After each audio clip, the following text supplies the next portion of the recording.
राधे राधे आप सभी को। कैसे हैं आप सभी लोग? आई होप आपकी जो प्रिपरेशन है वो बहुत अच्छे से चल रही होगी।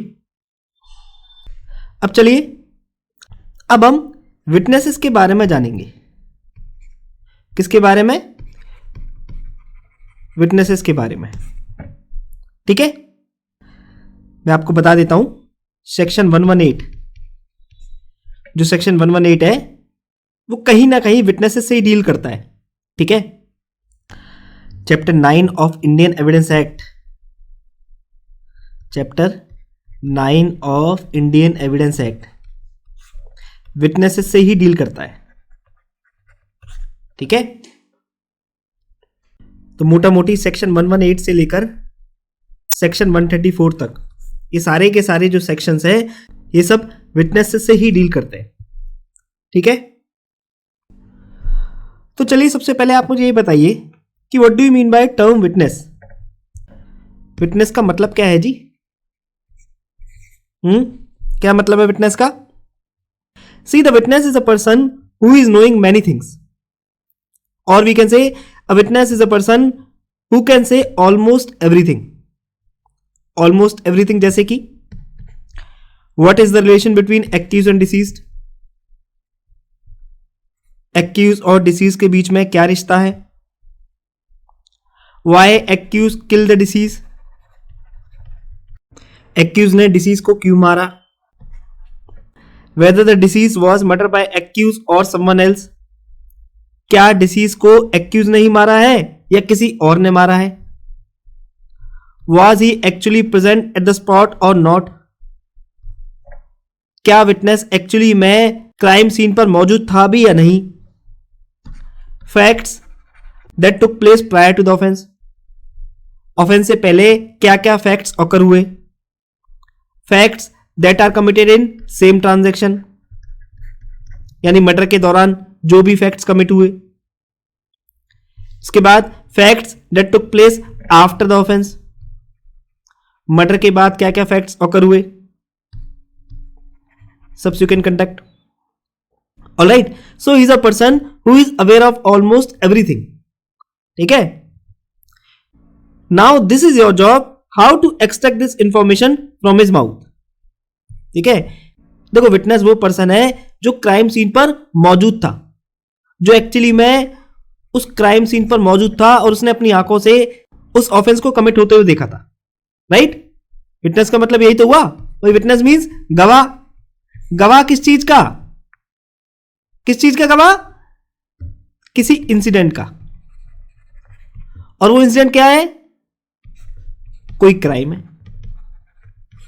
ठीक है, तो यानी अगर आप ये कहना चाहो तो कह सकते हो कि witness is a person who is knowing almost everything, who is knowing almost everything in detail, जिसको सारी की सारी चीजें डिटेल में पता है। ठीक है भाई, जैसे सिंपल से एग्जांपल ही ले लो आप। मान के चलिए एक फैमिली में 4-5 लोग रहते हैं। ठीक है, अब उनके पड़ोस में जो नेबर रहते हैं, इनकी आपस में इनसे खटपट रहती है। ठीक है, काफी बार इनमें डिस्प्यूट भी अराइज हो चुका है। अब एक दिन क्या होता है, इनका जो पड़ोसी है इनके घर में घुसता है और सबके सामने इस घर का जो मुखिया है उसे शूट कर देता है। ठीक है, तो जिन लोगों ने भी इस मर्डर को विटनेस किया है, यानी जो फैमिली मेंबर्स है उस मर्डर के, basically they are the person who are aware about almost everything. Everything जैसे कि एक्यूज और डिसीज के बीच में क्या रिश्ता है, एक्यूज ने डिसीज को क्यों मारा, मर्डर से पहले क्या क्या फैक्ट्स ऑकर हुए, मर्डर के बाद क्या क्या फैक्ट्स ऑकर हुए, motive, what is the motive behind this murder, है ना। So basically they are the person who are aware about almost everything. ठीक है, हाँ, पर आप एक बात याद रखना कि जरूरी नहीं है कि विटनेस हर केस में एक्यूज से रिलेटेड, ऑफेंस से रिलेटेड सारी की सारी चीजें जानता ही हो। ठीक है, जरूरी नहीं है कि जो विटनेस है वो एक्यूज, डिसीज, इन सब के बैकग्राउंड्स के बारे में, इन सब के एंटीसेडेंट्स के बारे में पहले से जानता हो। हर केस में, हर सिचुएशन में ऐसा पॉसिबल नहीं है। कई बार ऐसा भी होता है कि जो क्राइम है वो सेक्लूडेड प्लेस पे होता है और जो विटनेस है वो बाई चांस उसको विटनेस कर लेता है, वो बाई चांस उस क्राइम को अपनी आंखों से देख लेता है। उसको एक्यूज और डिसीज के रिलेशन के बारे में, इनकी पास्ट हिस्ट्री के बारे में, कॉज ऑफ डेथ के बारे में या मोटिव ऑफ डेथ के बारे में एक्सेट्रा ए टू जेड कोई नॉलेज नहीं होती। बस जाने अनजाने में वो तो मौका वारदात पर मौजूद होता है और क्राइम को विटनेस कर लेता है। ठीक है, तो मेरे कहने का मतलब ये है कि जरूरी नहीं है कि हर केस में जो विटनेस है वो एक्यूज और डिसीज को लेकर ए टू जेड सब चीजें जानता हो। ठीक है, क्लियर, वेरी गुड। अच्छा, अब सवाल यह आता है कि जो विटनेस है वो किन किन तरह के हो सकते हैं जी? व्हाट टाइप ऑफ विटनेस में बी? जो विटनेस है वो किस तरह का विटनेस है? किस तरह का विटनेस है यानी कि क्या वो आई विटनेस है, यानी क्या वो उस क्राइम का चश्मदीद गवाह है, या फिर वो सर्कमस्टेंशियल विटनेस है, या फिर वो हियरसे विटनेस है। ठीक है, जो विटनेस है एक्चुअली में विटनेस है कैसा? क्या वो आई विटनेस है या वो सर्कमस्टेंशियल विटनेस है या हियरसे विटनेस है? ठीक है, तो कहने का मतलब यह है कि witness are of various hues and colours, witness are of various hues and colours of different morality, intelligence and of different character. ठीक है, अच्छा मुझे एक बात कमेंट करके बताइए, इन तीनों में से किस विटनेस को कोर्ट में डिपोज करने के लिए अलाउ नहीं किया जाएगा? आई विटनेस को, सर्कमस्टेंशियल विटनेस को, या फिर हियरसे विटनेस को? इन तीनों में से किस विटनेस को कोर्ट में गवाही देने के लिए एंटरटेन या अलाउ नहीं किया जाएगा? अच्छा देखो, थोड़ा सा हिस्ट्री की तरफ चलते हैं। ठीक है, तो देखो पहले क्या होता था, पहले विटनेस को उसके रिलीजन के बेसिस पर, यानी जिस भी रिलीजन को वो फॉलो करता है उसके पवित्र ग्रंथ पर हाथ रखवाकर उससे कसम खिलाई जाती थी। आपने अक्सर मूवीज में देखा भी होगा कि मैं गीता पर हाथ रख के कसम खाता हूं कि मैं जो कुछ कहूंगा सच कहूंगा और सच के सिवा कुछ नहीं कहूंगा, है ना? अक्सर आपने देखा होगा। जैसे एक कोर्ट है और ये विटनेस बॉक्स है और यहां पर ये हमारे विटनेस साहब खड़े हुए हैं। ठीक, तो कहने का मतलब यह है कि पहले क्या होता था, पहले विटनेस जिस भी रिलीजन का होता था, हिंदू, मुस्लिम, सिख या ईसाई, ठीक है, जिस भी रिलीजन का वो होता था, उस रिलीजन का जो पवित्र ग्रंथ है उस पर हाथ रखवाकर उससे कसम खिलाई जाती थी कि वो जो कुछ कहेगा सच कहेगा और सच के सिवा कुछ नहीं कहेगा। जैसे मान के चलिए, अगर वो हिंदू है तो गीता पर हाथ रखवा के उससे कसम खिलाई जाएगी। अगर वो मुस्लिम है तो कुरान पर हाथ रखवा कर उससे कसम खिलाई जाएगी। अगर वो सिख है तो गुरु ग्रंथ साहिब पे हाथ रखवा के उससे कसम खिलवाई जाएगी। और अगर वो क्रिश्चियन है तो बाइबल पे हाथ रखवा कर उससे कसम खिलवाई जाएगी। तो पहले जो है ये प्रिंसिपल फॉलो किया जाता था।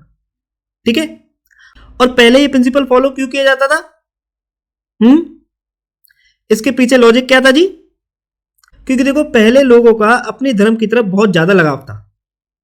ऐसा माना जाता था कि एक पर्सन आमतौर पर बेशक कितने भी झूठ बोल दे, लेकिन जिस धर्म से वो बिलोंग करता है उसके पवित्र ग्रंथ को अपने हाथों में लेकर वो झूठ नहीं बोल सकता। उसकी जो अंतरात्मा है ना, वो उसे ऐसा करने ही नहीं देगी। उसकी जो कंसाइंस है वो उसको अलाउ ही नहीं करेगी। ऑलराइट, तो इस कारण से पहले इस प्रिंसिपल को फॉलो किया जाता था। तो इस प्रिंसिपल को ब्रिटिशर्स के द्वारा लॉ बना दिया गया और 1968 तक इस लॉ को फॉलो किया गया। ठीक है, और फिर 1969 में ओथ एक्ट में अमेंडमेंट करके इस टाइम बाउंड ट्रेडिशन को रिमूव किया गया। ऑलराइट, 1969 में ओथ एक्ट को पूरी तरीके से अमेंड करके इस टाइम ऑनर ट्रेडिशन को रिमूव किया गया। क्यों? इसको क्यों रिमूव किया गया जी? ताकि हम सब धर्मों की तरफ सद्भाव रखें। ठीक है, हम जो है वो सेकुलर हो सके। ऑलराइट, तो अब सवाल यह आता है कि अब कोर्ट में कैसे शपथ ली जाती है? भाई 1969 में ओथ एक्ट को पूरी तरीके से अमेंड करके हमने इस टाइम बाउंड ट्रेडिशन को तो रिमूव कर दिया। तो अब सवाल यह है कि अब विटनेस से किस तरह से ओथ दिलवाई जाती है? तो अब जो विटनेस है वो कुछ इस तरीके से ओथ देता है कि मैं ईश्वर को साक्षी मान के शपथ लेता हूं कि मैं जो कुछ कहूंगा सच कहूंगा और सच के सिवा कुछ नहीं कहूंगा। Alright, I do swear by God, the evidence I shall give shall be the truth, the whole truth, and nothing but the truth. मैं ईश्वर को साक्षी मान के शपथ लेता हूं कि मैं जो कुछ कहूंगा सच कहूंगा और सच के सिवा कुछ नहीं कहूंगा। ठीक है। अच्छा, अब सवाल यह आता है कि विटनेस को ओथ क्यों दिलाई जाती है जी? What is the purpose behind administering oath to witness? कोई बताएगा? तो देखो, इसके पीछे के दो कारण है। वैसे तो देखो एक ही कारण है, पर हम उसको दो भागों में डिवाइड करके पढ़ेंगे। ठीक है। नंबर 1 इज, एक तो वो विटनेस जो है वो सिर्फ सच बोले। ठीक है, वो कोर्ट में आके केवल सच बोले। एंड सेकेंडली, अगर वो कोर्ट में झूठी गवाही देता है तो हम उसे पनिश कर सके। ठीक है। सेक्शन 193 ऑफ आईपीसी किससे डील करता है? पनिशमेंट फॉर फॉल्स एविडेंस से, कि अगर कोई विटनेस, अगर कोई गवाह कोर्ट में झूठी गवाही देता है तो उसे आईपीसी के सेक्शन 193 के अकॉर्डिंग पनिश किया जाएगा। Alright, so this is the main reason behind administering oath to witness. ठीक है। तो देखो प्रैक्टिकली क्या होता है, विटनेस की टेस्टिमनी को रिकॉर्ड कराने के बाद, अगर आप कोर्ट में गए नहीं है तो मैं आपको बता देता हूं, प्रैक्टिकली होता क्या है कि विटनेस की टेस्टिमनी को, यानी जो भी वो कोर्ट में डिपोज कर रहा है, जो भी फैक्ट्स वो बता रहा है, विटनेस की टेस्टिमनी को रिकॉर्ड कराने के बाद विटनेस से हर पेज पर सिग्नेचर लिया जाता है। ठीक है। और लास्ट पेज पर, विटनेस की डिपोजिशन का जो लास्ट पेज है, ठीक है, जैसे मान के चलो ये लास्ट पेज है, लास्ट पेज पर आरओ एंड एसी इस पर विटनेस के साइन लिए जाते हैं। ठीक है। अभी आरओ एंड एसी क्या है? RO and AC means read over and accepted as correct. ये प्रैक्टिकल नॉलेज है। ओके, जुडिशरी के एग्जाम में काम नहीं आएगी, बस मैं आपको प्रैक्टिकल तौर पे बता रहा हूं। Read over and accepted as correct, यानी मैंने अपने द्वारा दी गई पूरी स्टेटमेंट को पढ़ लिया है और मेरी ये जो स्टेटमेंट है ये पूरी तरीके से सही है। अच्छा, अब आपके मन में एक क्वेश्चन आ रहा होगा कि जब विटनेस खुद ही अपनी स्टेटमेंट को रिकॉर्ड करा रहा है तो उसे दोबारा उसे रीड करने की क्या जरूरत है? तो आंसर इज, भाई बिल्कुल जरूरत है। क्योंकि देखो कई दफा टेक्निकल एरर के चलते या क्लरिकल मिस्टेक के चलते डिपोजिशन में गलतियां हो जाती हैं। ठीक है। भाई मान के चलिए स्टेनोग्राफर से कुछ टाइपिंग मिस्टेक हो गई। ठीक है, उसने 2000 की जगह 20,000 कर दिया या 20,000 की जगह 2,000 कर दिया। राइट। तो इसीलिए इन सब मिस्टेक्स को अवॉइड करने के लिए और ये सुनिश्चित करने के लिए कि भैया जो मैंने बोला है वही इस डॉक्यूमेंट में कंटेन है, वही इस डिपोजिशन में कंटेन है, इसलिए इस डिपोजिशन को विटनेस को रीड कराया जाता है और उससे साइन लिए जाते हैं। ठीक है। और जब विटनेस अपनी स्टेटमेंट को पढ़ लेता है, आरओ एंड एसी पर अपने सिग्नेचर कर देता है, उसके बाद जज साहब यानी आप लोग उस विटनेस की टेस्टिमनी पर सिग्नेचर कर देंगे। ठीक है। बाकी जब आप जज साहब बन जाओगे तब रोज आपका यही सब काम रहेगा। ठीक है। तो यहां तक क्लियर? बाकी देखो जो चीज हमने यहां डिस्कस करी है ना, केवल प्रैक्टिकल नॉलेज के लिए ही है। ठीक है। ये जुडिशरी के पॉइंट ऑफ व्यू से बिल्कुल भी इंपॉर्टेंट नहीं है, ये तो बस ऐसे ही हमने चली बात पर डिस्कस कर दिया है। ओके। अच्छा, एक बात बताइए, क्या 12 साल से छोटा बच्चा, क्या 12 साल से छोटे बच्चे को ओथ दिलाई जाएगी?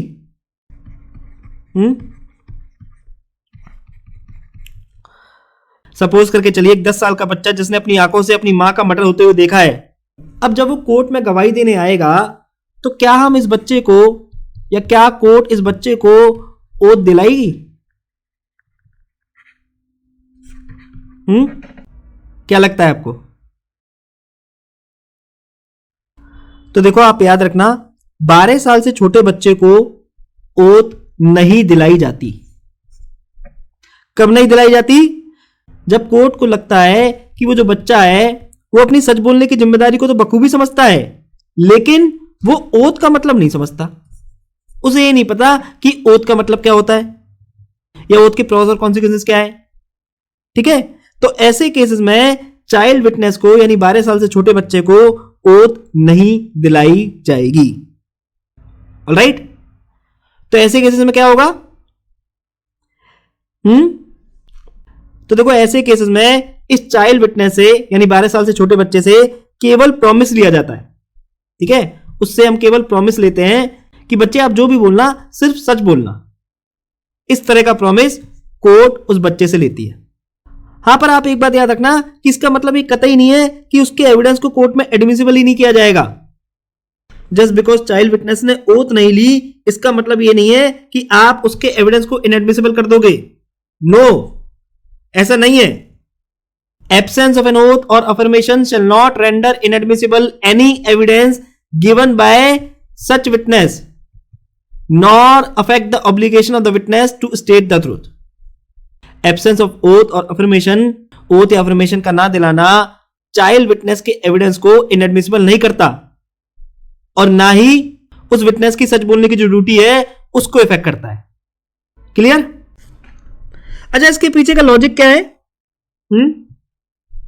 क्यों 12 साल से छोटे बच्चों को शपथ नहीं दिलाई जाती? कोई अपना जुडिशियल माइंड या अपना लॉजिकल माइंड या अपना प्रूडेंट माइंड अप्लाई करेगा? क्यों हम 12 साल से छोटे बच्चे को ओथ नहीं दिलाते? क्योंकि देखो, इसका मेन रीजन ये है कि छोटे बच्चों को बड़ी आसानी से बहलाया फुसलाया जा सकता है। राइट?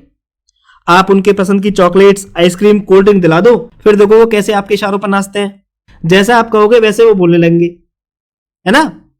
आप उनके पसंद की एक चीज उन्हें दिला दीजिए, फिर देखिए वो पूरा दिन आपके कहे में चलेंगे। जैसा आप बोलोगे वो वैसा वैसा करने लगते हैं, है ना? तो इसी डर से पर्सनली मुझे जो लगता है, इसी डर से हम चाइल्ड विटनेस को ओथ नहीं दिलाते। क्योंकि अगर वो किसी और पर्सन के बहकावे में आके ओथ पर झूठा एविडेंस दे देता है तो उस नन्हे से फूल को पनिश करना गलत होगा। राइट? भाई, उस बेचारे को क्या पता, हो सकता है उसने चॉकलेट के लालच में या फ्रूटी के लालच में आके ऐसा कुछ बोल दिया हो, या हो सकता है उसने किसी टॉय के चक्कर में, खिलौने के चक्कर में कोर्ट में आके झूठी गवाही दे दी हो, है ना? तो जो झूठ उसको किसी और ने सिखा पढ़ा के भेजा है, उस झूठ की सजा हम उस बेचारे नन्हे से फूल को क्यों दे? भाई, बात समझ रहे हो? भाई, वो तो छोटा बच्चा है, उसे तो आप कैसे भी पढ़ा सकते हो, उसे तो आप कैसे भी मामू बना सकते हो, है ना? अब किसी और के द्वारा उससे बुलवाए गए झूठ की सजा हम उस नन्हे से फूल को क्यों दें? उस छोटे बच्चे को फॉल्स एविडेंस के लिए पनिश करना ये तो इनजस्टिस हो जाएगा। उस छोटे बच्चे को फॉल्स एविडेंस देने के लिए 7 साल जेल में भेज देना ये तो इनजस्टिस हो जाएगा। भाई, कनेक्ट कर पा रहे हो ना? तो इसलिए हम 12 साल से छोटे बच्चों को ओथ नहीं दिलाते। क्लियर? तो इसका मतलब अगर 12 साल से छोटा बच्चा फॉल्स एविडेंस दे भी देता है तब भी उसे पनिश नहीं किया जा सकता। कहने का पॉइंट ये है।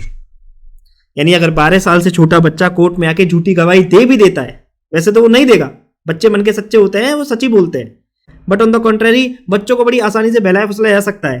ठीक है? तो इसलिए अगर वो इन केस वो झूठा एविडेंस दे भी देता है तब भी हम उसे पनिश नहीं कर सकते। क्लियर? याद रखना, बेशक से सेक्शन 83 ऑफ आईपीसी ये स्टेट करता है कि यदि 12 साल से छोटा बच्चा 7 साल से बड़ा और 12 साल से छोटा अगर वो मैच्योर अंडरस्टैंडिंग का है, सफिशिएंट अंडरस्टैंडिंग अटेन कर लेता है और उसके बावजूद कोई ऑफेंस करता है, तो ऐसे केसेस में हम उसको पनिश कर सकते हैं। टर्म पनिश का मतलब यहां पर मेरा ये है कि हम उसे कन्विक्ट नहीं कर सकते, हम उसे जेल में नहीं भेज सकते, बल्कि हम उसे सुधार गृह यानी रिहैब सेंटर में उसे भेज सकते हैं। ठीक है? तो मेरे कहने का मतलब यह है कि बेशक से सेक्शन 83 ऑफ आईपीसी ये कहता है कि यदि 7 साल से बड़ा बच्चा और 12 साल से छोटा बच्चा अगर मैच्योर अंडरस्टैंडिंग अटेन कर लेता है और फिर कोई ऑफेंस कमिट करता है तो हम उसे पनिश करेंगे। लेकिन ओथ एक्ट क्या कहता है? ओथ एक्ट ये कहता है कि 12 साल से छोटे बच्चे को ओथ नहीं दिलाई जाती। दैट मीन्स अगर 12 साल से छोटा बच्चा कोर्ट में आके झूठी गवाही भी दे दे तब भी कोर्ट उसे पनिश नहीं कर सकती। ठीक है, तो कहने का मतलब मेरा यह है कि इन दोनों एक्ट्स में which one will prevail? Both acts will prevail. Why? क्यों? Because oath act is a specific law and specific law always prevail over general law. Clear? देखो सीधी सी बात है, अगर क्लियर हो जाता है बहुत अच्छी बात है, वेरी गुड। नहीं भी होता है तो प्लीज आप इसको यहीं के स्किप कर देना। ठीक है, पर्सनली मुझे नहीं लगता कि इस तरह का कोई भी क्वेश्चन जुडिशरी के एग्जाम में आएगा। रेयरेस्ट ऑफ रेयर केसेस में भी इस तरह के क्वेश्चन के आने के चांसेस बिल्कुल ना के बराबर है। तो अगर ये सारी की सारी चीजें आपको समझ में आ जाती हैं बहुत अच्छी बात है, अगर नहीं आती है तो प्लीज आप इनको स्किप कर देना। ठीक है, अननेसेसरी अपने दिमाग को खपाने की कोई जरूरत नहीं है। ऑलराइट, तो आई गेस थोड़ा बहुत ओवरव्यू आपको मिल गया होगा कि विटनेस कौन होता है, वो कोर्ट में किस तरीके से डिपोज करता है, विटनेस को ओथ क्यों दिलाई जाती है, क्या चाइल्ड विटनेस कोर्ट में आके डिपोज कर सकता है? नहीं। अगर चाइल्ड विटनेस कोर्ट में आके डिपोज करता है तो क्या उसे ओथ लेना पड़ेगा या नहीं? ठीक है, तो आई गेस आपको इन सब के बारे में एक मोटा मोटा रफ आइडिया मिल गया होगा। राइट, अब चलिए अब थोड़ा सा थ्योरेटिकल पोर्शन के साथ हम विटनेस के बारे में अच्छे से जानेंगे। About witnesses, Mahendra Chawla versus union of India, ministry of home, 2018 supreme court. तो लेटेस्ट जजमेंट है। अगर विटनेसेस से रिलेटेड मेज में आपका कोई क्वेश्चन आता है तो आप इस जजमेंट को मेंशन करके इसकी कुछ लाइंस कोट कर सकते हो, एग्जामिनर पे बहुत अच्छा इंप्रेशन छोड़ेंगी वो। तो चलिए रीड करते हैं, क्या कहता है जी। Witnesses play a vital role in facilitating the court to arrive at correct findings on disputed question of facts and to find out where the truth lies।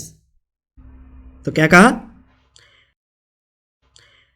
Witnesses बहुत ही इंपॉर्टेंट रोल प्ले करते हैं, बहुत ही major role play करते हैं court को help करने में, court को फैसिलिटेट करने में। फैसिलिटेट मतलब मदद करने में, ताकि जो कोर्ट है वो डिस्प्यूटेड क्वेश्चन ऑफ फैक्ट्स पर करेक्ट फाइंडिंग्स पर पहुंच सके, ताकि जो कोर्ट है जिन मुद्दों पर डिस्प्यूट है, जिन फैक्ट्स पर डिस्प्यूट है, उन पर करेक्ट फाइंडिंग पर पहुंच सके और सच्चाई को डिस्कवर कर सके। आगे देखते हैं। The value of witnesses can't be denied, keeping in view the dependency of the criminal proceedings on the testimonies and cooperation of witnesses. क्या कहा? क्रिमिनल मैटर्स विटनेसेस की टेस्टिमनी पर, विटनेसेस की कोऑपरेशन पर डिपेंड करते हैं। जो क्रिमिनल मैटर्स होते हैं ना, वो किस पर डिपेंड करते हैं? विटनेसेस की टेस्टिमनी पर, गवाहों की गवाही पर, चश्मदीद गवाहों की कोऑपरेशन पर। और इसीलिए विटनेसेस की इंपॉर्टेंस को इग्नोर नहीं किया जा सकता। भाई देखो सिंपल सी बात है, क्रिमिनल ट्रायल का रिजल्ट क्या होता है? या तो एक्विटल ऑफ एक्यूज या फिर कन्विक्शन ऑफ एक्यूज। राइट, अब आप खुद सोचिए, क्या आप किसी पर्सन को बिना विटनेसेस के, बिना विटनेसेस की गवाहों के, बिना विटनेसेस की कॉपरेशन के कन्विक्ट कर सकते हो? नहीं कर सकते। एक बात आप हमेशा याद रखना, जज की चेयर पर प्रिसाइड करने के बाद एक्विटल करना बहुत आसान होता है, लेकिन कन्विक्शन करना बहुत मुश्किल होता है।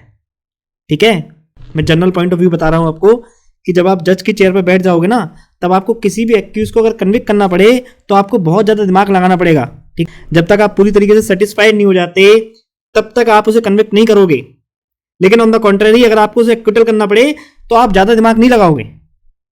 ऑलराइट, एनीवेज आगे चलते हैं। They are therefore backbone in decision making process, और इसीलिए जो विटनेसेस हैं वो जजमेंट के फॉर्मेशन में चीफ रोल प्ले करते हैं। Whenever in a dispute the two sides come out with conflicting versions, the witnesses become important tool to arrive at right conclusions, thereby advancing justice in a matter। तो क्या कहा कि dispute के दौरान जब दो कंफ्लिक्टिंग वर्जन सामने आते हैं, प्रोसिक्यूशन कुछ कह रहा है, डिफेंस कुछ कह रहा है, जब दो अलग अलग वर्जन सामने आते हैं तब ऐसे केसेस में जो विटनेसेस हैं वो करेक्ट कंक्लूजन पर पहुंचने के लिए इंपॉर्टेंट टूल बनकर सामने आते हैं। Clear? This principle applies with more vigor and strength in criminal cases, in as much as most of such cases are decided on the basis of testimonies of the witnesses, particularly eyewitnesses who may have seen actual occurrence or crime. तो क्या कहा? ये जो principal है ये criminal cases में ज्यादा strictly apply होता है. क्यों? क्योंकि ज्यादातर क्रिमिनल केसेस विटनेसेस की टेस्टिमनी पर ही डिसाइड किए जाते हैं, स्पेशली आई विटनेसेस की टेस्टिमनी पर, चश्मदीद गवाह की टेस्टिमनी पर, जिसने वो क्राइम खुद अपनी आंखों से होते हुए देखा है. It is for this reason that Bentham stated more than 150 साल पहले that witnesses are eyes and ears of justice. और इसीलिए बेंथम ने 150 साल पहले ही यह कह दिया था कि जो विटनेसेस हैं वो क्या है? न्याय के आंख और कान है. ठीक है, विटनेसेस क्या है? न्याय के आंख और कान है. आप सोचिए बेंथम का जो इंटेलिजेंस लेवल है वो क्या रहा होगा. अगले बंदे ने 150 साल पहले ये स्टेटमेंट दे दी कि जो विटनेसेस हैं वो जस्टिस के आंख और कान है. तो सोचो यार उस बंदे का क्या आईक्यू लेवल रहा होगा. आगे देखते हैं. Thus, witnesses are important players in the judicial system who help the judges in arriving at correct factual findings. Thus, witnesses judicial system के important players हैं जो जज को correct factual finding पर पहुंचने में मदद करते हैं. The importance of the witness, particularly in a criminal trial, is highlighted in a book in the following manner. Criminal trial में विटनेसेस की इंपॉर्टेंस एक बुक में कुछ इस तरीके से हाईलाइट की गई है. रीड करते हैं इस कोट को, बहुत इंपॉर्टेंट है. क्या कहता है? In search of truth he places, he यानी witness places that sacred role of the sun which eliminates the darkness of ignorance and illuminates the face of justice encircled by devils. क्या कहा?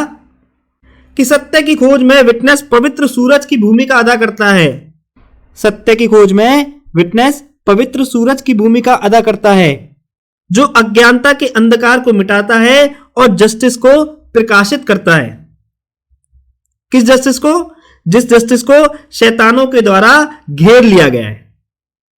ठीक है, तो एग्जाम के लिए अगर आप ये कोट याद रख पाओ तो बहुत ही अच्छी बात होगी, क्योंकि देखो ऐसे ही सेंटेंसेस आपको ऑर्डिनरी से एक्स्ट्रा ऑर्डिनरी बनाते हैं. ऐसे जो सेंटेंसेस होते हैं ना वो एग्जामिनर पे एक अलग ही इंप्रेशन छोड़ते हैं. इस तरह की जो स्टेटमेंट्स हैं वो आपको बाकी कॉम्पिटिटर से, बाकी एस्पिरेंट से अलग बनाती हैं. ठीक है, तो अगर आपके लिए पॉसिबल हो पाए तो प्लीज आप इसको अच्छे से याद करके जाइएगा. ठीक है, तो ये Mahendra Chawla versus university of India का केस था. आई गेस अब आपको विटनेसेस के बारे में एक ब्रॉड आइडिया मिल चुका होगा. ठीक है, अगर मैं आपको पर्सनली सजेस्ट करूं तो चाहे ये जजमेंट लिख के आइएगा मत लिख के आइएगा, लेकिन ये जो कोट है इस कोट को आप जरूर मेंशन करके आइएगा. ठीक है, अब चलिए आगे चलते हैं. The veracity of witness is not dependent upon his status in life.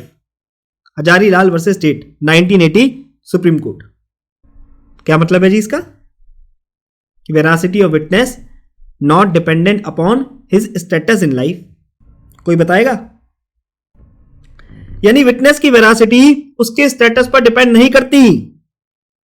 That means एक विटनेस सच बोल रहा है या नहीं ये उसके स्टेटस पर डिपेंड नहीं करता.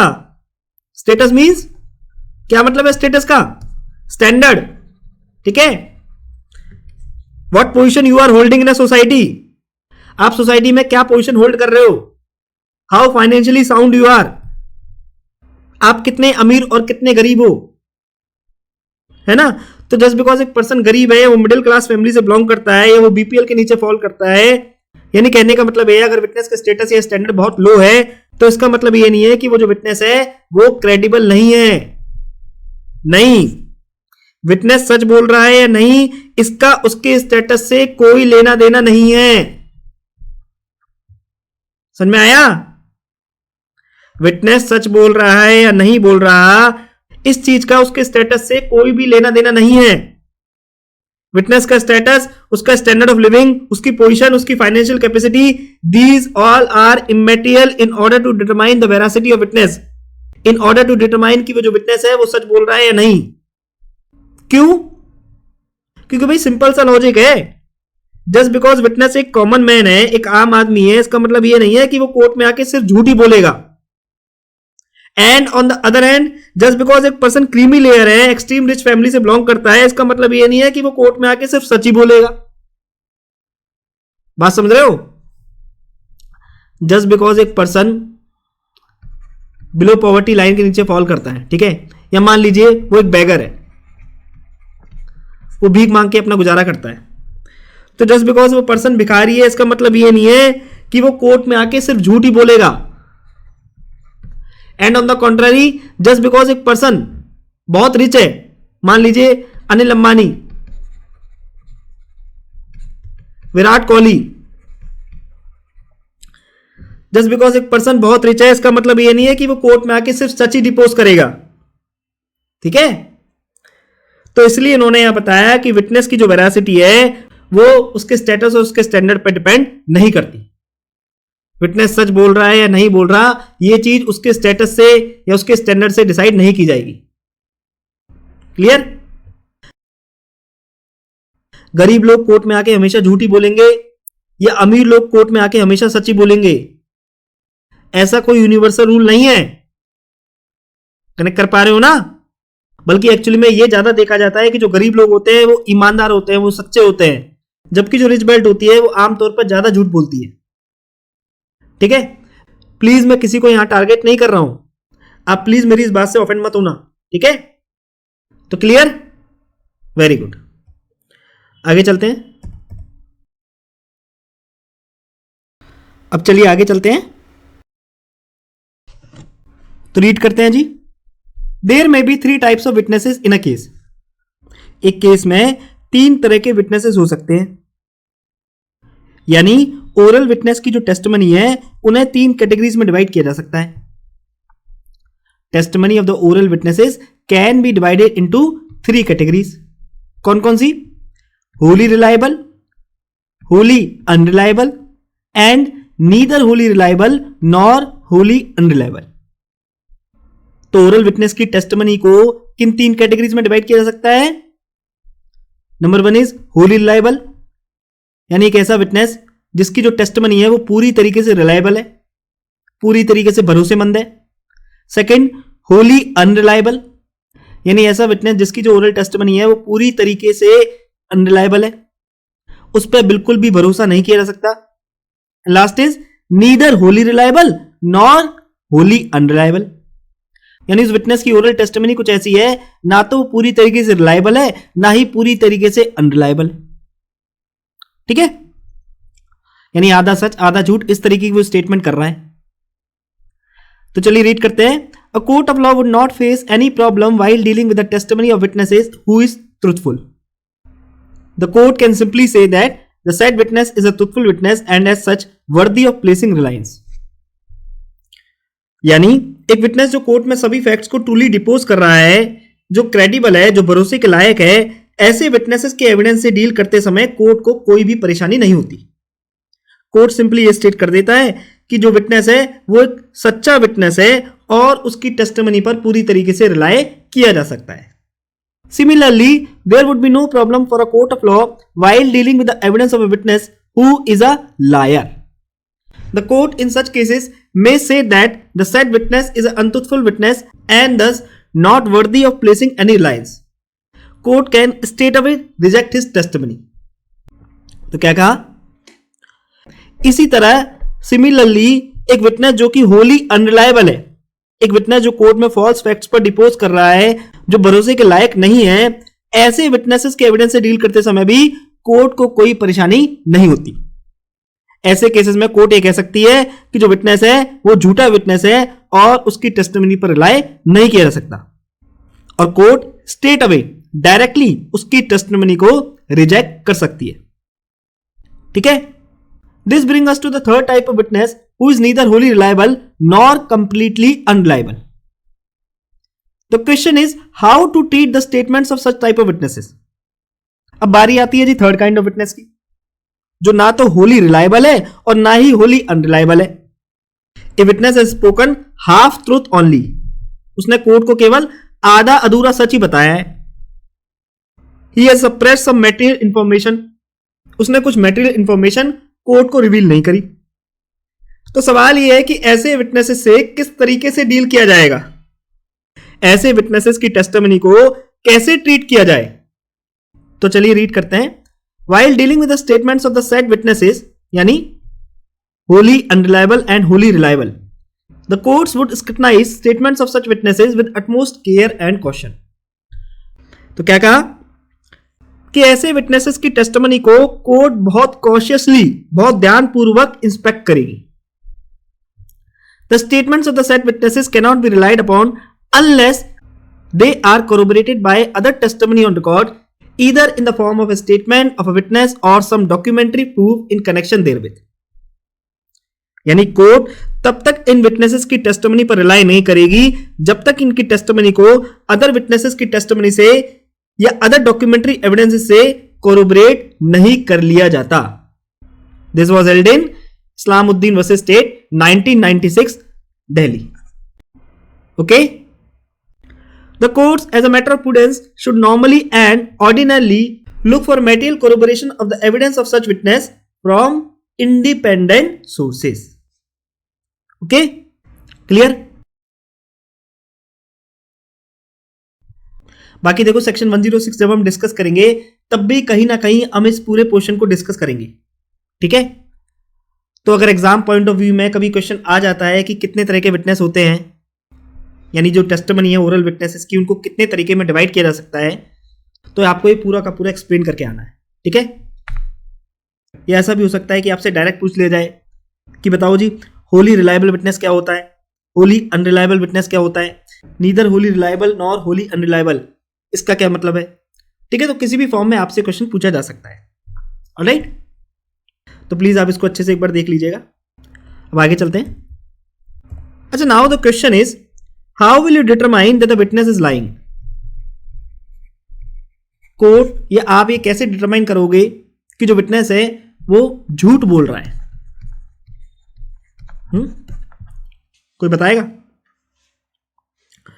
आप कोर्ट में ये प्रूव कैसे करोगे कि जनाब जो विटनेस है ये झूठ बोल रहा है, ये झूठी गवाही दे रहा है। The question is how will you determine that the witness is lying. Any practising lawyer और इंटर्न जिस क्वेश्चन का आंसर करना चाहे।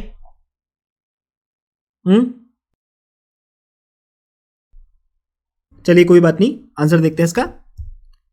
You may determine that he is lying when his evidence does not support prosecution story, that is what he has said is contrary to circumstantial evidence, medical evidence, what other witnesses on the same side have said, expert opinion, his own previous contradictory statements जो उसने investigation के दौरान police officer को दी थी, और admitted facts.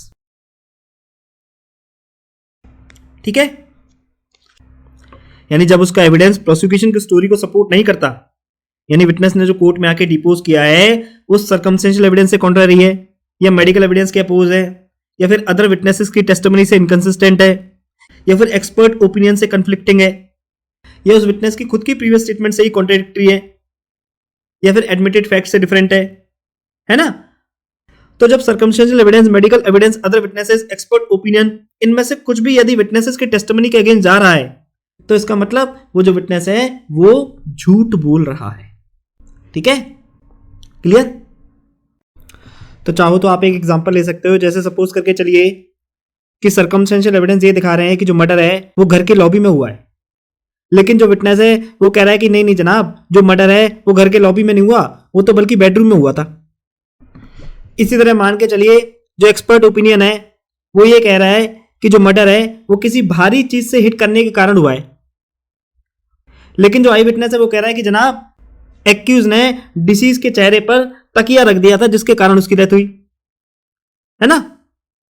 इसी तरह मान के चलिए जो बाकी के विटनेस है वो ये कह रहे हैं कि जनाब एक्यूज और उसके भाई इन दोनों ने मिलकर ही डिसीज की डेथ कॉज की है, लेकिन जो अलेज विटनेस है वो ये कह रहा है कि नहीं नहीं जनाब, एक्यूज और उसके भाई ने नहीं बल्कि केवल और केवल एक्यूज ने ही उस डिसीज की डेथ कॉज की है। ठीक है, इस तरह आप मान के चलिए कि एक्यूज ने अपनी प्रीवियस स्टेटमेंट में यानी इन्वेस्टिगेशन के दौरान पुलिस ऑफिसर को स्टेटमेंट दी थी कि जनाब डिसीज का मर्डर एक्यूज नहीं किया है, लेकिन आज वो ट्रायल के दौरान कोर्ट रूम में कह रहा है कि नहीं नहीं जनाब, कि डिसीज का मर्डर एक्यूज ने नहीं किया, बल्कि एक्चुअली में मुझे पता ही नहीं है कि डिसीज का मर्डर किसने किया है। ठीक है, तो उसका मतलब इन सभी एग्जांपल्स में जो विटनेस है वो क्या कर रहा है, वो झूठ बोल रहा है। क्यों, कैसे पता लगा? क्योंकि जो आज की उसकी टेस्टिमनी है वो बाकी एविडेंसेस से, सर्कमस्टेंशियल एविडेंस से या मेडिकल एविडेंस से, एक्सपर्ट ओपिनियन से या उसकी प्रीवियस स्टेटमेंट से कॉन्ट्रैरी है। ठीक है, वेरी गुड। अच्छा, आप मुझे एक बात बताइए, एक विटनेस कोर्ट में झूठी गवाही दे रहा है, इस चीज को कैसे उजागर किया जाएगा? वेरी गुड, क्रॉस एग्जामिनेशन से। जब एडवर्स पार्टी विटनेस का क्रॉस एग्जामिनेशन करेगी, जब एडवर्स पार्टी उससे क्वेश्चन पुटअप करेगी और फिर यदि वो विटनेस क्रॉस एग्जामिनेशन को सक्सेसफुली स्टैंड कर जाता है, तो दैट मींस वो जो विटनेस है वो सच बोल रहा है, वो रिलायबल है, वो भरोसे के लायक है।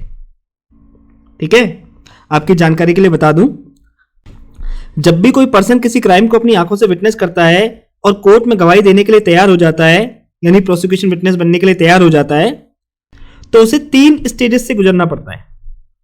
कौन कौन सी 3 स्टेजेस? एग्जामिनेशन चीफ, जिसे हम चीफ एग्जामिनेशन भी कहते हैं, next is cross examination and last is re examination. Re-examination if necessary. That means re-examination is not mandatory in each and every cases.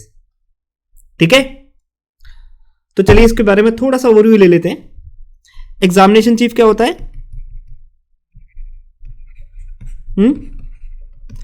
क्या होता है जी chief examination? Examination chief means witness court room में आके court को वो सारे facts repose करता है जो वारदात वाली रात उसने अपनी आंखों से देखे होते हैं। ठीक है, दोबारा से रिपीट कर रहा हूं, examination chief means witness court room में आके कोर्ट को सारे फैक्ट्स डिपोज करता है, यानी विटनेस बॉक्स में खड़े होकर कोर्ट को सारे फैक्ट्स डिपोज करता है जो वारदात वाले दिन या वारदात वाली रात उसने अपनी आंखों से विटनेस किए होते हैं, देखे होते हैं। ठीक है, और ये जो एग्जामिनेशन चीफ है ये कौन करता है भाई? जिस पार्टी की तरफ से विटनेस अपीयर हो रहा है वही पार्टी विटनेस का चीफ एग्जामिनेशन करती है। ऑलराइट, तो जैसे सपोज करके चलिए एक पर्सन ने अपनी आंखों से एक मर्डर को विटनेस किया। ठीक है, अब वो जो पर्सन है वो कोर्ट में गवाही देने के लिए तैयार हो गया, तो अब ये क्या है? Prosecution witness. राइट, भाई प्रोसिक्यूशन की तरफ से अपीयर हो रहा है तो प्रोसिक्यूशन विटनेस है। तो अब इसका चीफ एग्जामिनेशन कौन करेगा? प्रोसिक्यूशन ही करेगा। क्यों? क्योंकि विटनेस किसकी तरफ से अपीयर हो रहा है? प्रोसिक्यूशन की तरफ से। देयरफॉर चीफ एग्जामिनेशन और examination chief will be conducted by prosecution और पब्लिक प्रोसिक्यूटर ओनली। ठीक है, आपने अक्सर मूवीज में देखा भी होगा, पब्लिक प्रोसिक्यूटर कोर्ट में विटनेस को बोलता है, हाँ तो राकेश जी कोर्ट को बताइए 20 अक्टूबर 2020 की रात, जिस रात डिसीज का मर्डर कर दिया गया था, उस रात आपने क्या देखा? है ना, इस तरह की काफी सारी स्टेटमेंट अक्सर आपने मूवीज में देखी होंगी। राइट, तो अब राकेश जी क्या करेगा, यानी जो विटनेस है वो क्या करेगा? वो अपनी स्टेटमेंट रिकॉर्ड कराएगा।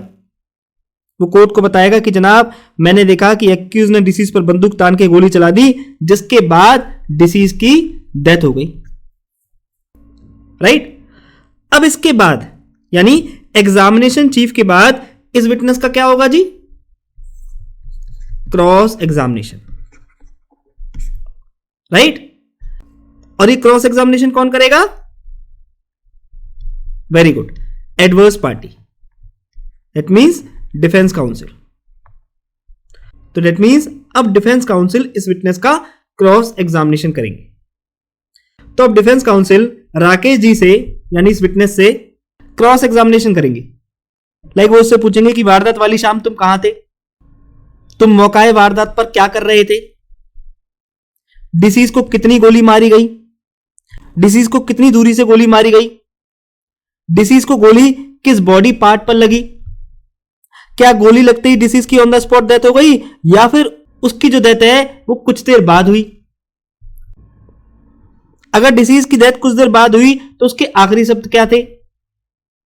जब डिसीज को गोली मारी गई तो तुमने क्या किया, क्या तुमने एम्बुलेंस को कॉल किया, तुमने पुलिस ऑफिसर को कॉल क्यों नहीं करी, एक्यूज ने तुम्हें क्यों नहीं गोली मारी, और न जाने कितने ऐसे तमाम क्वेश्चंस पुट करके एडवर्स काउंसिल उस विटनेस की टेस्टिमनी को शेक कर देगा। और ज्यादातर केसेस में मैं आपको बता दूं, ज्यादातर केसेस में जो विटनेस है वो टूट जाते हैं, वो डिफेंस काउंसिल की क्रॉस एग्जामिनेशन को स्टैंड नहीं कर पाते, डिफेंस काउंसिल उनकी क्रेडिबिलिटी को शेक कर देते हैं, वो कोर्ट को विश्वास दिला देते हैं कि जनाब ये जो विटनेस है ये भरोसे के लायक नहीं है, इसकी गवाही पर एक्यूज को कन्विक्ट नहीं किया जा सकता, ये झूठा विटनेस है, ये झूठ बोल रहा है। ठीक है, तो मूवीज में कई दफा आपने क्रॉस एग्जामिनेशन देखा भी होगा, है ना। और मैं आपको बता दूं, क्रॉस एग्जामिनेशन एक ऐसी आर्ट है, एक ऐसी कला है जिसको अगर आपने सीख लिया तो आई गेस जो पूरा का पूरा क्रिमिनल केस है वो आप पलट सकते हो। क्यों? क्योंकि ज्यादातर क्रिमिनल केस किस पर डिपेंडेंट होते हैं, आई विटनेस पर, है ना। और अगर डिफेंस काउंसिल इस आई विटनेस को झूठा करार कर दे, कोर्ट में इसकी क्रेडिबिलिटी को शेक कर दे, तो क्या होगा, कोर्ट अब इसकी टेस्टिमनी पर रिलाई नहीं करेगी और एक्यूज को एक्विट कर दिया जाएगा। राइट, तो वापस आते हैं। तो एक विटनेस सच बोल रहा है या झूठ, ये कैसे पता लगेगा, जब अपोजिट पार्टी उस विटनेस का क्रॉस एग्जामिनेशन कंडक्ट करेगी। और एक बात मैं आपको और बता दूं, जब तक विटनेस का क्रॉस एग्जामिनेशन कंडक्ट नहीं कर लिया जाता, पे अटेंशन एवरीवन, ध्यान से सुनिएगा मेरी बात को, जब तक विटनेस खुद को क्रॉस एग्जामिनेशन के लिए अपीयर नहीं करता तब तक कोर्ट उसकी चीफ एग्जामिनेशन की टेस्टिमनी पर या चीफ एग्जामिनेशन की स्टेटमेंट पर रिलाय नहीं करेगी। क्यों? क्योंकि सीधा सा फंडा है, विटनेस सच बोल रहा है नहीं बोल रहा, यह फैक्ट क्रॉस एग्जामिनेशन के बाद ही डिटरमाइन हो पाता है। ऑलराइट, तो इसलिए जब तक एक विटनेस खुद को क्रॉस एग्जामिनेशन के लिए सबमिट नहीं करता तब तक कोर्ट उसकी चीफ एग्जामिनेशन वाली स्टेटमेंट पर रिलाय करके एक्यूज को कन्विक्ट नहीं कर सकती। ठीक है, अच्छा एक बात बताइए, विटनेस सच बोल रहा है या झूठ, इससे क्या फर्क पड़ता है। विटनेस सच बोल रहा है या झूठ बोल रहा है, क्या इससे कोई फर्क पड़ता है? अरे भाई बिल्कुल पड़ता है। अगर विटनेस कोर्ट में आके झूठी गवाही देगा तो हमारे क्रिमिनल सिस्टम का जो पर्पस है वो फेल हो जाएगा। कोर्ट एक इनोसेंट पर्सन को कन्विक्ट कर देगी और जो रियल कल्प्रिट है वो बच जाएगा। राइट, तो विटनेस झूठ बोल रहा है या सच बोल रहा है, इसका केस पर, इसका एक्यूज की लाइफ पर बहुत बड़ा इंपैक्ट पड़ता है। ठीक है, बाकी देखो जितने भी व्यूअर्स इस लेक्चर को अटेंड कर रहे हैं, अगर आप सब चाहते हैं कि मैं आर्ट ऑफ क्रॉस एग्जामिनेशन पर एक सेपरेट वीडियो बनाऊं, डिटेल वे में बाकायदा प्रैक्टिकल लाइफ के एग्जांपल्स को लेकर आपको इसको इलस्ट्रेट करूं, तो आप मुझे कमेंट करके बता दीजिएगा। मैं आप सबके कमेंट्स को कंसीडर करके ही डिसाइड करूंगा कि मुझे ये वीडियो बनानी है नहीं, क्योंकि जो टॉपिक है बहुत ज्यादा लेंथी है। ठीक है, बाकी ऐसा नहीं है कि हम सेक्शन 137 या 138 में इसको डिस्कस नहीं करेंगे, वहां भी इसको देखेंगे, बट हाँ हम इसको वहां बहुत डेप्थ में नहीं जानेंगे। ठीक है, क्योंकि बेसिकली जो टॉपिक है ये प्रैक्टिकल अप्रोच का टॉपिक है। ठीक है, लिटिगेशन का टॉपिक है, तो जुडिशियल एग्जाम में इससे रिलेटेड क्वेश्चन आने के चांसेस ऑलमोस्ट ना के बराबर होते हैं। ठीक है ना, तो इसलिए बहुत ज्यादा डिटेल में इसको एनालाइज नहीं करेंगे। हाँ, लेकिन अगर आप चाहते हो कि क्रॉस एग्जामिनेशन को लेकर या आर्ट ऑफ क्रॉस एग्जामिनेशन को लेकर मैं कोई सेपरेट लेक्चर डिलीवर करूं कि किस तरीके से क्रॉस एग्जामिनेशन कंडक्ट किया जाता है, क्रॉस एग्जामिनेशन कंडक्ट करते समय क्या क्या चीजें हमें ध्यान में रखनी पड़ती है, एक्सेट्रा एक्सेट्रा, तो आप मुझे बता दीजिएगा। आप लोगों के कमेंट्स को देखकर जितने ज्यादा आप लोगों के कमेंट्स होंगे उनके अकॉर्डिंग ही मैं डिसाइड करूंगा कि whether I should make a video on that topic और not. Okay,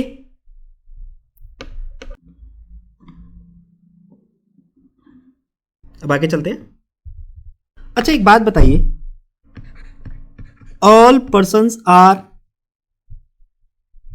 not witnesses but all witnesses are persons, is this statement true? दोबारा से रीड करता हूं, all persons are not witnesses but all witnesses are persons.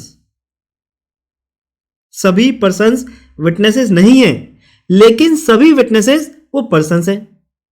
क्या ये statement सही है? बताइए। अगर हां है तो उसका रीजन दीजिए, अगर ना है तो उसका रीजन दीजिए।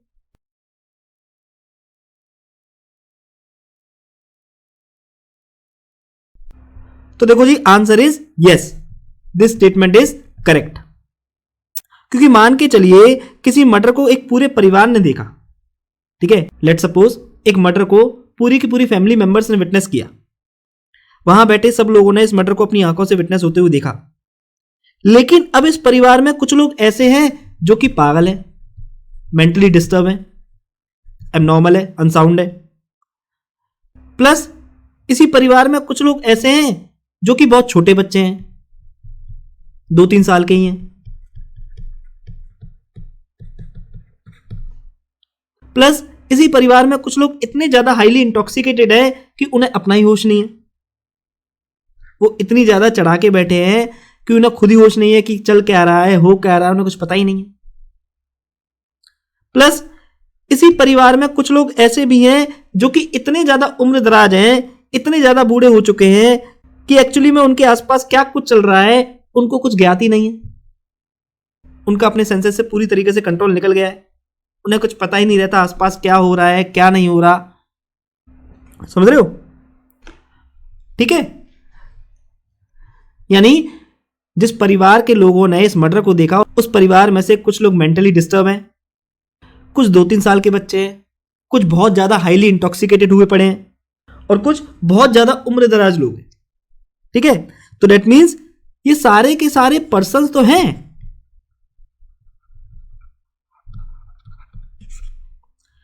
ये सारे के सारे पर्सन्स तो हैं। ये यूं कह लीजिए कि ये सारे के सारे आई विटनेसेस तो हैं, लेकिन ये सारे के सारे कोर्ट के लिए लीगल टर्म्स में, ये सारे के सारे कोर्ट में आके जो डिपोज करते हैं उस मायने में ये विटनेसेस नहीं है। क्यों? क्योंकि ये वो पर्सन्स हैं जो कोर्ट में आके एविडेंस नहीं दे सकते। क्यों नहीं दे सकते? क्योंकि या तो ये क्वेश्चन को समझ नहीं सकते या फिर ये उनका रैशनल आंसर नहीं दे सकते। ठीक है, क्लियर? लेकिन जो कोर्ट में आके एविडेंस दे रहा है, यानी जो लीगल टर्म्स में विटनेस है, वो पर्सन भी है ना भाई। जो कोर्ट में आके विटनेस दे रहा है, जो कोर्ट में आके डिपोज कर रहा है, टेस्टिफाई कर रहा है, वो पर्सन भी है, राइट? तो इसलिए कहा जाता है कि all persons are not witnesses but all witnesses are persons. Clear? Prelims के लिए बहुत ही इंपॉर्टेंट है। प्रीलिम्स के लिए क्या, बल्कि मेंस के लिए भी इंपॉर्टेंट है। ठीक है, अक्सर जब बहुत कम वैकेंसी निकलती हैं, स्पेशली हिमाचल, दिल्ली, पंजाब, इन सब स्टेट्स की मैं बात करूं, तो वहां पर इस तरीके के टेक्निकल और अप्लाइड क्वेश्चन पूछ ले जाते हैं। समझ आया या नहीं आया, पहले तो आप मुझे ये बताइए। नहीं आया? चलिए कोई बात नहीं, अगर जिनको समझ में नहीं आया, हम एक काम करते हैं, एग्जाम्पल के थ्रू समझते हैं। ठीक है, उससे होगा क्या, आपको इन चीजों को समझने में बहुत आसानी रहेगी। ठीक है, चलिए एक सिचुएशन लेते हैं जी। सिचुएशन क्या है कि एक घर में 5-6 लोग रहते हैं।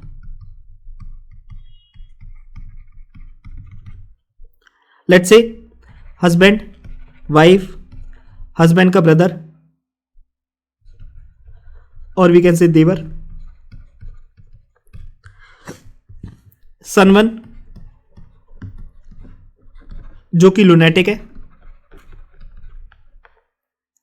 मान के चलिए अनसाउंड है, ये मेंटली डिस्टर्ब है। सन 2 जो कि अभी 2 साल का ही है, एंड डॉटर D1। ठीक है, ये जो डॉटर है ये 15 साल की है। उस पूरी फैमिली में जो घर का इंचार्ज है वो कौन है? इनकी दादी माँ। ठीक है, ये दादी माँ के हाथ में छड़ी दे रखी है मैंने, जो कि 85 साल की है। कहने को तो देखो इंचार्ज है, लेकिन एक्चुअली में इनका अपने सेंसेस पे किसी भी तरह का कोई कंट्रोल नहीं है, ठीक है। वो अब इस स्टेज पे पहुंच चुकी हैं कि इनको पता ही नहीं रहता कि इनके आसपास क्या कुछ चल रहा है और क्या कुछ नहीं चल रहा है, ठीक है। हस्बैंड अच्छी जॉब कर रहे हैं, वाइफ घर पे हाउसवाइफ है, बच्चों की देखभाल करती हैं। अब ये जो हस्बैंड का भाई है, ये भाई साहब ठहरे हमारे देवदास जी।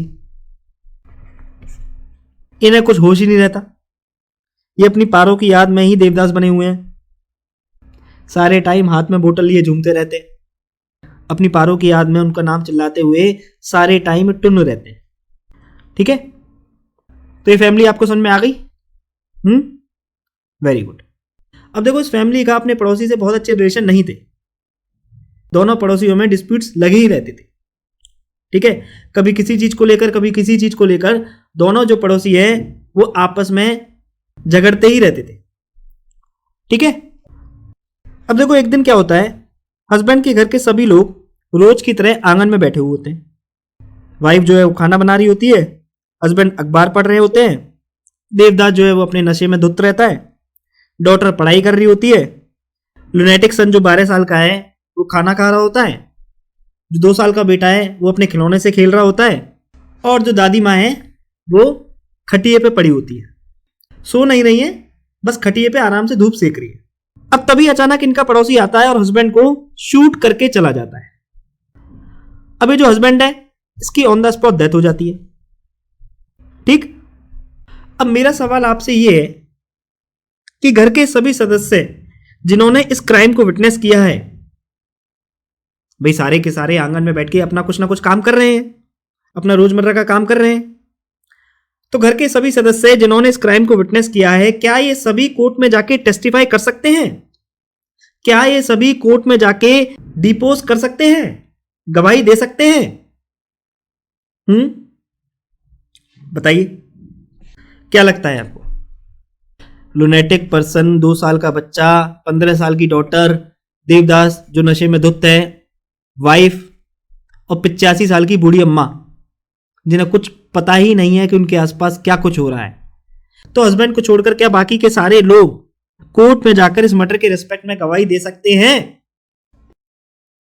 बताइए भाई, मर्डर के दौरान तो ये सारे के सारे लोग मौजूद थे, इन सभी ने अपनी आंखों से इस मर्डर को कमिट होते हुए देखा है, इनमें से कोई अंधा थोड़ी ना है, समझ रहे हो। जो अनसाउंड पर्सन है इसने भी इस मर्डर को देखा, जो 2 साल का छोटा बच्चा है इसने भी अपनी आंखों से इस मर्डर को देखा, 15 साल की बेटी ने भी अपनी आंखों से इस मर्डर को देखा, देवदास ने भी अपनी आंखों से इस मर्डर को देखा, 85 साल की जो बूढ़ी महिला है उसने भी अपनी कमजोर आंखों से इस मर्डर को देखा। मर्डर तो इन सब ने देखा है, अंधा तो कोई भी नहीं है इनमें से। तो सवाल यह है कि क्या ये सारे के सारे लोग कोर्ट में इस मर्डर के रेस्पेक्ट में डिपोज कर सकते हैं या नहीं? क्या लगता है आपको? बताइए। आप जुडिशियल माइंड की तरह छोड़िए, आप नॉर्मल प्रूडेंट पर्सन की तरह ही बताइए, आप लॉजिकली चीजों को सोचिए।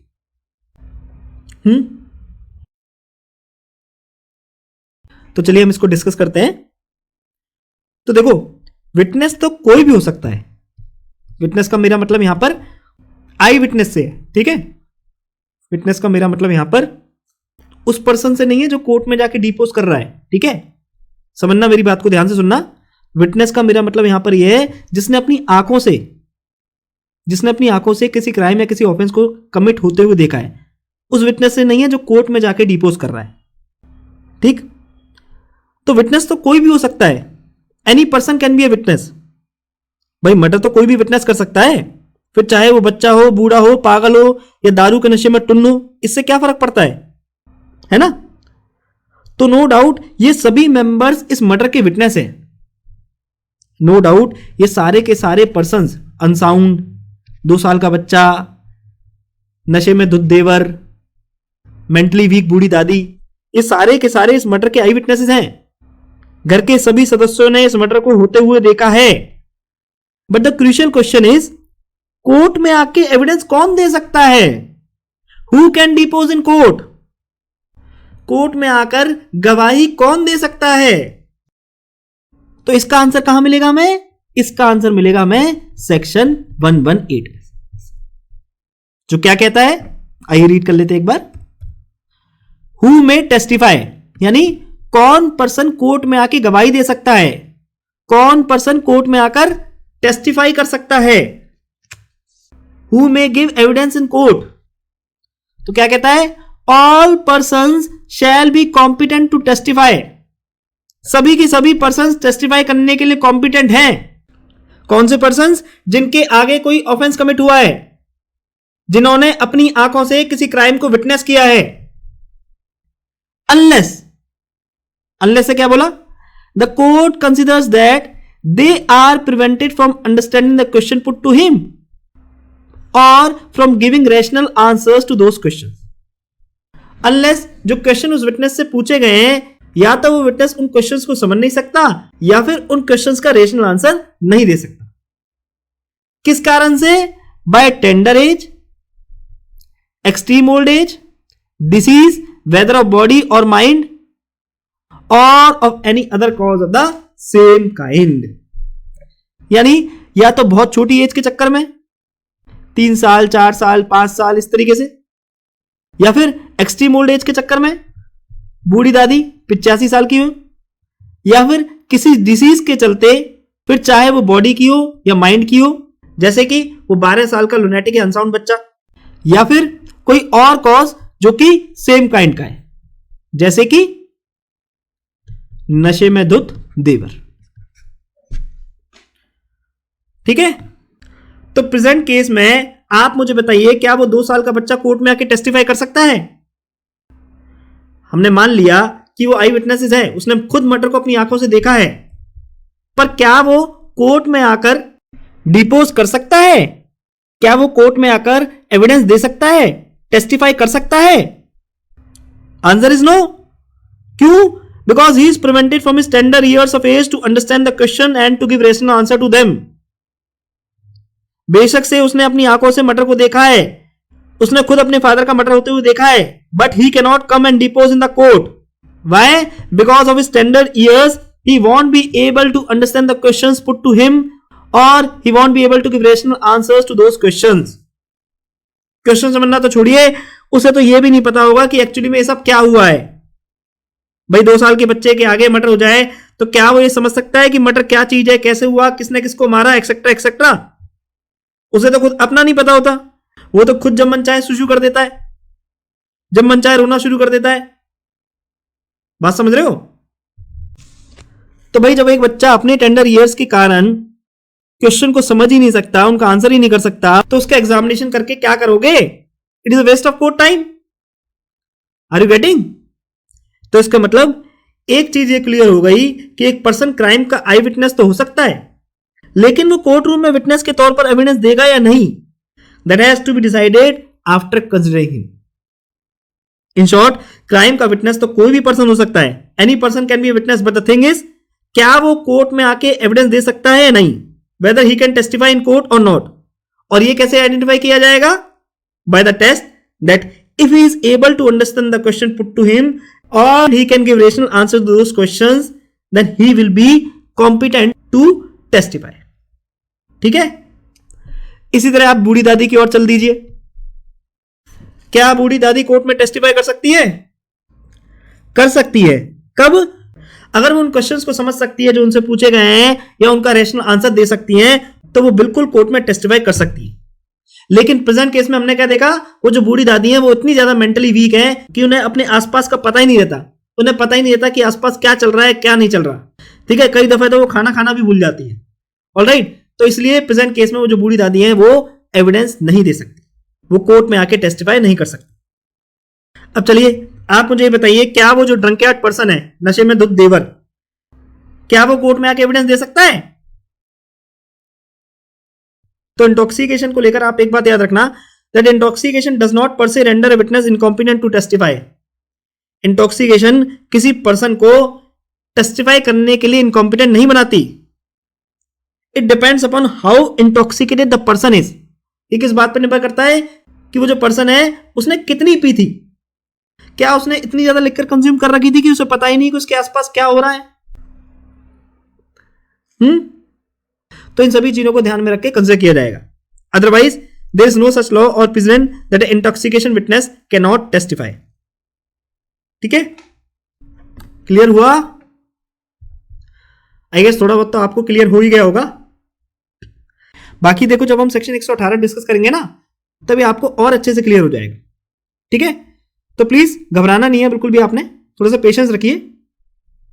एक दो बार जब आप खुद से इस पूरे टॉपिक को रीड कर लोगे और जब हम सेक्शन 118 को डिस्कस कर लेंगे तो ये सारी चीजें आपको बहुत अच्छे से क्लियर हो जाएंगी। ठीक है, और हाँ यार एक चीज मैं आपको और बता दूं, देखो test of competency of witness को लेकर है ना, मुझे एक डाउट है। Test of competency of witness यानी एक विटनेस टेस्टिफाई करने के लिए कॉम्पिटेंट है या नहीं, वो कोर्ट में डिपोज करने के लिए कॉम्पिटेंट है या नहीं, इस चीज का टेस्ट, यानी वही टेस्ट जो हमने सेक्शन 118 में डिस्कस किया था। देखो कई जगह आपको ये लिखा हुआ मिलेगा, the test of competency of witness is ability to understand the question put to him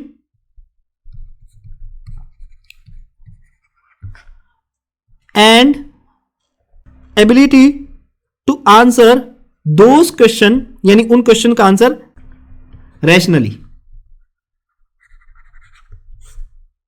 ठीक है, जबकि कई जगह मैंने ये रीड किया है, the test of competency of witness is ability to understand question put to him और ability to answer those questions rationally. ठीक है, तो कई जगह टर्म एंड यूज किया गया है और कई जगह एक्सप्रेशन और यूज किया गया है। तो जैसा भी सेंटेंस मेरे आगे आएगा मैं उसके अकॉर्डिंगली ही सेंटेंस को रीड कर दूंगा।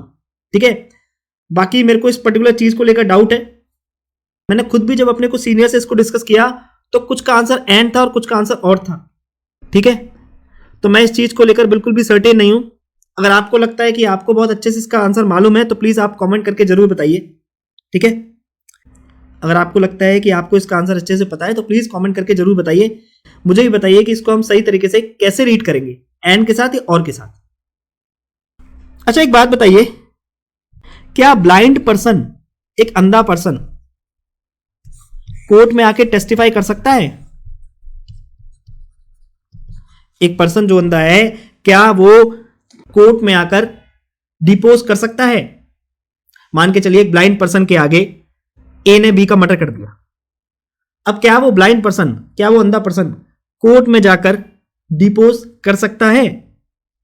बताइए, चलिए कमेंट करके बताइए इसका आंसर। तो आई गेस विटनेसेस को लेकर आपको कुछ ब्रॉड आइडिया मिला होगा। सेक्शन 118 का इंट्रोडक्शन जो हमने यहां डिस्कस किया है, आपको उसके बारे में एक रफ आइडिया मिला होगा। हाँ देखो, हो सकता है कि अभी भी आपके माइंड में बहुत सारे डाउट्स अराइज हो रहे हो, तो प्लीज थोड़ा सा पेशेंस रखिए। जब आप खुद से एक बार सेल्फ रिवीजन कर लोगे एंड सेकेंडली जब हम सेक्शन 118 को डिस्कस कर लेंगे तब ये सारी चीजें आपको बहुत अच्छे से क्लियर हो जाएगी। ठीक है, बस थोड़ा सा पेशेंस रखिए बॉस, सब कुछ क्लियर हो जाएगा, एवरीथिंग विल बी क्लियर, बस आप थोड़ा सा पेशेंस दिखाइए। ठीक है, जल्दबाजी मत करिए। याद रखिए आप जज बनने जा रहे हैं, जज बनने का जो सपना है ना वो ताजमहल की तरह है। ठीक है, आप कोई 2 BHK का फ्लैट नहीं बना रहे हो कि आज आपने कंस्ट्रक्शन स्टार्ट करी और 3 महीने के अंदर वो घर खड़ा हो गया। नहीं, आप एक ताजमहल बिल्डअप कर रहे हो। ठीक है, तो प्लीज उसके अकॉर्डिंगली आप टाइम भी देना सीखिए। ठीक है ना। और हाँ यार एक चीज और, विटनेसेस के रेस्पेक्ट में आप एक मूवी जरूर देखिएगा। मैं कई दफा उस मूवी का नाम अपनी वीडियो में जिक्र कर चुका हूं। उस मूवी का नाम है कानून। ठीक है, कानून मूवी है, 1960 की मूवी है, 1960 की मूवी है, ब्लैक एंड व्हाइट मूवी है, यूट्यूब पे अवेलेबल भी है। तो प्लीज आप उस मूवी को जरूर देखिएगा। उस कानून मूवी में विटनेस को जिस तरीके से परिभाषित किया गया है, मूवी के एंड में जिस तरीके से विटनेस को परिभाषित किया गया है, मैं आपको यकीन दिला के कह सकता हूं उस तरीके से अभी तक किसी भी मूवी में या किसी भी टेक्स्ट बुक में विटनेस को डिफाइन नहीं किया गया। ठीक है, तो प्लीज मेरी रिक्वेस्ट है कि आप कानून मूवी को जरूर जरूर जरूर देखिएगा। ऑलराइट, बहुत शानदार मूवी है, लॉ के एस्पेक्ट से, लॉ के एंगल से बहुत सारी चीजें सीखने को मिलेंगी। ठीक है ना।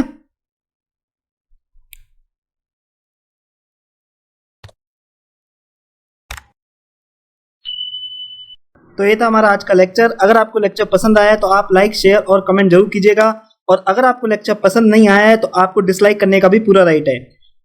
और प्लीज आप लोग कमेंट करके अपने फीडबैक जरूर दीजिएगा जिससे कि फ्यूचर में मैं अपने आप को और इंप्रूव कर सकूं। और अगर आप लोग चाहते हैं कि वीडियोस में किसी भी तरह का मैं चेंज करूं तो आप मुझे कमेंट करके बता सकते हैं। मैं पूरी कोशिश करूंगा चीजों को आपके अकॉर्डिंग चलाने की।